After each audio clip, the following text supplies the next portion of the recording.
تحياتي. معاكم مؤمن شلبي وحلقة جديدة من برنامجنا وبرنامجكم خواطر زملكاوي. السادة الأفاضل، أهلا ومرحبا بكم في أول حلقة بدون إعداد. الحلقة دي ما اتكتبتش، يعني أنا هقعد أفضفض معاكم كده من قلبي، فلو في أي لخبطة في الكلام، في أي تعلسم، يا ريت يا ريت يا ريت تسامحوني فيه. انتهت القمة 114 بهزيمة متوقعة ومنتظرة من كل الزملكاوية بهدفين. والله العظيم والله العظيم قبل الجون ما يجي بحاجات بسيطة، اللي هو تاني واحد من اصحابي بيقول لي حلو 1-0 مش مشكلة، قلت له لا، هتخلص 2، هيخطفونا في اخر دقايق بعد ما نكون احنا جبنا كل اللي عندنا. والحقيقة احنا لا جبنا اللي عندنا ولا جبنا اي حاجة في الدنيا. عنوان ماتش النهاردة: من زرع حصد. معايا مدرب على قده وفريق فيه على الاقل 7-8 لعيبة ما هماش نجوم ومش حاجة جامدة وما تخلصش ماتشات ولا تخلص بطولة. انما انا هادي وساكت، وكل ما المدرب ياخد على عينه يمين او شمال برغم انها تعادلات كنت راح اقول له كمل، انت 100 100. الناحية التانية بدأت اصلا غلط. من بداية الموسم التعيس اللي بنعيشه دلوقتي، الزمالك عمل جهاز فني المفترض ان المدرب العام بتاعه مؤمن سليمان، وقلنا له اسمع يا مؤمن، هنجيب لك مدرب عالمي تكمل معاه موسمين. موسمين؟ يا نهار ازرق، احنا عندنا مدرب بيقعد موسمين؟ تكمل معاه موسمين ويمكن تتعلم منه حاجه كويسه، وبعد كده ان شاء الله ان شاء الله احتمال نخليك المدير الفني. لكن اطمن، انت مدرب عام. مؤمن سليمان كان فرحان قوي على فكره، قوي. بالمناسبه هو واحد من الناس القليله في مصر اللي بتطور من نفسها بشكل كويس. يمكن الزمالك كان تقيل عليه دلوقتي، لكن كمان 5 6 سنين مش هيكون تقيل. نكمل بقى الحكايه. المعلم مؤمن سليمان لعب ماتش الاسماعيلي وكسب 4. روح جديده، اداء شكله كويس، الزمالك شكله حلو بصفه عامه. وبعدين لعب ماتش الاهلي في نهائي الكاس قدام مين؟ مارتن يول، الراجل اللي ليه سمعه اصلا واسم يخض اي مدرب قدامه. عمل ايه؟ لعب على قد المتاح. انت يا اهلي وانت يا مارتن يا يول عايزين ايه؟ قال لك عايز ابان شكلي حلو ومسيطر. قال له طب خلاص خد الكره اهي، بس مالكش دعوه، انا هروح عليك ب3 هجمات اخلص ماتش. وقد كان 3 هجمات، 3 هجمات، رفع من شيكا باسم قطع، وبعدين ضربه الجزاء اللي برضه شيكابالا كان السبب فيها، وفي الاخر نفس الكوره اللي بتترفع ما بين الاثنين السرد باكات في الاهلي عملها ايمن حفني لمصطفى فتحي، الجون الثالث. طبعا كانت سمعه الزمالك سبقت في كميه المدربين اللي احنا اديناهم على قفاهم ومشيناهم، فمفيش ولا مدرب اصلا رضي يجي الزمالك. نعمل ايه نعمل ايه؟ ايوه، انا لبس مؤمن سليمان في الحيط، وراح ملبس مؤمن سليمان. الحقيقه ان احنا كمان لبسنا معاه. مؤمن سليمان بقدراته المحدوده في التدريب بدأ شويه بشويه ينسي اللعيبه الكوره معناها ايه. الاداء بقى وحش، بنكسب بنكسب، بس مفيش كوره بتتلعب اساسا، مفيش جمله، مفيش خطه، مفيش تكتيك، مفيش فايده. ماشي مؤمن سليمان، نعمل احنا ايه؟ التاريخ بيقول ان كل المدربين المحترمين اللي عملوا انجاز مع الزمالك سواء في الدوري او ببطولة افريقيا كانوا اجانب، نستثني بس المرحومان عصام بهيج ومحمود الجوهري. نعمل احنا ايه؟ يقول لك لا، ما هو التاريخ في الزمالك ما قبل مرتضى وما بعد مرتضى، وما بعد مرتضى لازم اعمل حاجه جديده. طب ايه الحاجه الجديده اللي هتعملها؟ قال لك انا لازم اعمل انجاز بمدرب مصري. طب نعمل ايه؟ ارجع محمد حلمي. يا عم انت مش محمد حلمي ده قلت عليه راجل شخصيته ضعيفه واللعيبه مش عارف بتعمل فيه ايه؟ لا لا لا، ما انا هرجع محمد حلمي. طيب رجع محمد حلمي. للامانه انا واحد كنت متفائل بمحمد حلمي وكنت متوقع انه ممكن يعمل حاجه، بس انا كنت مخدوع للمنظر اللي ظهر عليه محمد حلمي في الولايه الاولى. بس محمد حلمي كان مستلم من مين في الاولى واستلم من مين في الثانيه؟ بالراحه كده. في الاولى استلم من مكليش، راجل منظم له الفرقه تماما، تعالى يا عم محمد حط التشكيل، هم العيال هيظبطوا الدنيا.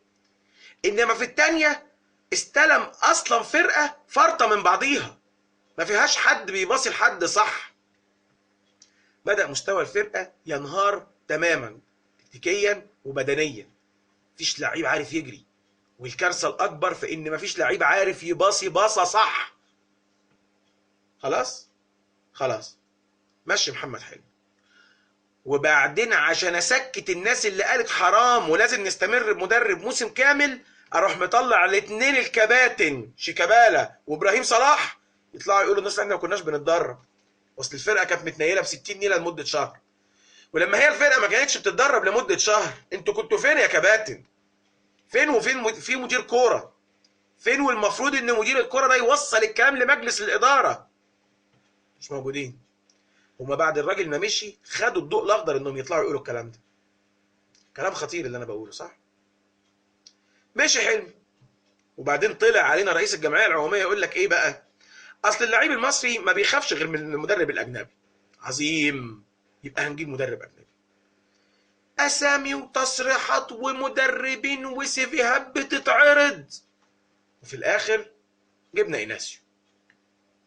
مع خالص احترامي لايناسيو، واللي انا لغايه اللحظه دي بسنده، ايناسيو لازم يستمر. بس هو السؤال من الاول، هو مين اصلا اختار ايناسيو؟ يعني جيت حضرتك بعد الماتش المخيب للامال اللي اتلعب النهارده ده، واتصلت عند مدحت شلبي وايمن يونس اقر ان مفيش مدرب دخل في الزمالك الا برايه. الحقيقه برضو انا نفسي اسال، يعني ايه وازاي الناس اللي جابت باتشيكو وفريرا جابت ايناسيو؟ يا اخوانا ازاي؟ طب انتوا اتفرجتوا له على ماتشات قبل كده؟ طب انتوا شفتوه هو ماسك انديه تانية شكل واداء الفريق كان عامل ازاي؟ طيب انتوا درستوا وشفتوا الحاله اللي وصل ليها لعيبه الزمالك عشان نجيب لهم واحد زي ايناسيو يرمم من اول وجديد؟ الحقيقه ان الزمالك كان محتاج مدرب تقيل، معلم، مش حسن شحاته، لا معلم، راجل قادر يجي يعرف المصيبه والمشكله فين ويحلها وبسرعه. طبعا احنا ما عملناش الكلام ده، احنا ناس بركه، برئيس نادي بركه، بمجلس اداره بركه. جبنا ايناسيو. اول ما جه ايناسيو الناس قعدت معاه وقالت كلمتين في منتهى العقل. يا عم ايناسيو، انا عارف ان الدوري بعيد والمركز الثاني بعيد، قدامك بطولتين مفيش مجال فيهم، افريقيا وكاس مصر. ماشي، مشينا نعرج في افريقيا وخلاص شكلنا بيقول لا، خارجين. نعمل احنا ايه؟ لا، نقوم نهد الدنيا على دماغ الراجل بعد ماتش كابس يونايتد. يعني يا زاده قول له انه هيمشي. طبعا هاني زاده راح جاب المترجم وقال له يا عم رئيس النادي بيقول لك لم شنطك واتكل على الله. الراجل مسك في الشرط الجزائي. ومن الاخر كده احساسي يعني، ده كلام مش اكيد، ان ايناسيو ناوي يقعد ياكل عيش في النادي بس، انما مش ناوي على حاجه. الراجل عرف انه ماشي، اكتئب شويه، زعل حبتين، وكل الكاميرات صورته. بص اللعيبه بتضحك وهو قاعد مكتئب، ما هو لازم يكتئب، واللعيبه لازم تضحك، ما هي اللعيبه عارفه في الاخر ان اللي هياخد بالشلوت المدرب، هم ما لهمش دعوه. ما علينا. بعد ماتش كابس يونايتد وبعد كلام ومروح ومجي وزن ولك وعجن، قال لك لا لا لا خلاص، ما احنا قعدنا مع بعض وصفينا الموضوع وصفي لبن حليب يا قشطه وايناسيو قاعد. يا عم يعني هو ايناسيو وحش هتمشيه ولا ايناسيو حلو هتديله فرصه للاخر؟ ما احناش عارفين، ولغايه اللحظه اللي انا فيها دي ما احناش عارفين. وبعد كل الكلام الجميل اللي بيتقال ما احناش عارفين. يعني ممكن بكره الصبح نعرف ان ايناسيو مشي ليه؟ ممكن جدا، ومش بعيد يقول لك اصله ما ركبش الاتوبيس مع العيال، ركب عربيته وروح. حاجات غريبه ممكن تحصل في النادي. رجع ايناسيو. هتكمل؟ هكمل. عندك احساس بانك عندك امل في بكره في انك تكمل مع الفريق ده؟ مش عارف، مش حاسس. ايناسيو قعد معانا من بعد ماتش كابس يونايتد والى يومنا ده وهو عنده احساس قوي انه على كف عفريت. العفريت اسمه مرتضى منصور، هيشوطني بالجزمه في اي وقت ويشرب كل الزملكاويه من الخراره. عادي. كمل اناسيو، تعادلنا ماتش اهلي طرابلس في ماتش سيء للغايه. طب وبعدين؟ ولا قبلين يا باشا. هيكمل؟ هيكمل. ليه؟ اصلي ما اقدرش احاسب لا اللعيبه ولا المدير الفني على الماتش ده. ليه؟ عشان الشماريخ والشتيمه. لا والله. امال احنا فريق كبير ازاي؟ امال احنا لعيبه دولي ازاي؟ اول ضغط يحصل علينا نبقى بالمنظر ده؟ كل سنه وانت طيب. ايها السيد الفاضل رئيس الجمعيه العموميه، اليكم هذا البيان الهام. كل جماهير الزمالك تحملك منفردا ما حدث في الزمالك الان. كل جماهير الزمالك تحملك منفردا تحول اللعيبه من لعيبه عندها الروح والقتال. فيريرا قال عليهم بالحرف انه فخور بانه درب الجيل ده. اللعيبه موظفين لا عندها روح ولا حماس ولا رجوله ولا احساس بالفانيلا ولا احساس بالجمهور اللي بيعيط وبيموت بسببهم. سيادتك السبب. عارف سيادتك السبب ليه؟ لان كل مره اللي كان بيتحاسب كان مدير فني. كل مره اللي كان بيتحاسب كان مدير فني. كل مره اللي كان بيتحاسب كان مدير فني. طب انا اتعب ليه؟ طب انا اجري ليه؟ طب انا اوجع قلبي ليه؟ بالمناسبه صحيح، الشله الظريفه اللي عماله تهاجم اللعيبه اللي عايز تحترف واللي عايز يمشي، سواء مصطفى سواء كهربا، حتى لو الشناوي نفسه عايز يمشي. حط سيادتك نفسك تحت الضغط ده وابقى وريني هتمشي ولا مش هتمشي. حتى لو كنت بتموت في تراب النادي.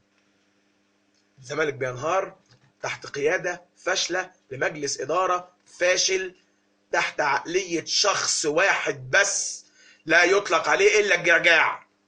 جعجاع لانه بمنتهى البساطه لم ينفذ وعد واحد بس من اللي عمله. الحقيقه انا كنت ناوي اطلع النهارده واحاول ان انا احلل لكم شويه في الماتش او اكلمكم في فنيات شويه عن الماتش، لكن بصراحه اللي انا شفته في الماتش ده زفت وما يتحللش، وكان لازم نجيبه من الاول. لازم نجيب ايه اللي وصلنا لكده، ايه اللي خلى لعيبتنا بعد ما كانت لعيبه منتخب مصر كان على الاقل بيضم منها 7 و8 و9 و10 لعيبه، اصبحوا لعيبه ما ينفعوش ينزلوا يلعبوا في سيرس الليان. مع احترامي الكامل لسيرس الليان لانه يقرف ياخده. الزمالك ملوش حل غير حل واحد، ان ينتفض رموزه لانقاذ ما يمكن انقاذه من سمعه هذا النادي وتاريخه. ان ينتفض رموزه لانقاذ ما يمكن انقاذه من سمعه هذا النادي وتاريخه. طول ما النادي تحت قياده هذا المختل هنضيع هنضيع. صراحه انا تعبان وقرفان، والاول مره في حياتي بعد ماتش اهلي وزمالك لا ابقى زعلان ولا فرحان. كنت بتذكر في جيل احمد غانم سلطان وعمرو الصفتي والناس البركه دي ان يمكن كنت اخرج بعد الماتش اقول هو اصل لو الصفتي كان ساب دراع عماد متعب وركز على الكوره كان لحقها. هو احمد غانم لو بس ركز على الكوره وسابه من جسم بركات يمكن كنا لحقنا. كان في لعيبه بتلعب على قد امكانياتها وقدراتها، لكن كده مفيش حاجه خالص. يا جدعان حرام عليكم، يا جدعان حرام عليكم. ده انتوا بتاخدوا ملايين واحنا بنصرف ملايين على الضغط والسكر اللي جالنا. يا جدعان حرام. حسبي الله ونعم الوكيل فيك وفي اللعيبه وفي كل واحد اداك صوته عشان تركب على ظهرنا لغايه اللحظه دي. واتمنى من كل قلبي ان الانتخابات الجايه تنهي الموضوع. انا ادعم اي مرشح هيقف قدام البني ادم ده في الانتخابات الجايه، اي حد. الحقيقه كل ما افكر ان في يوم من الايام كنت شايف كمال درويش وهو رئيس النادي وشايف الايام السوداء اللي انا فيها دي بتعب. يلا لنا الله. ومن غير اغنيه في الختام، اشوفكم ان عشت ان شاء الله الاسبوع الجاي في الحلقه الجايه.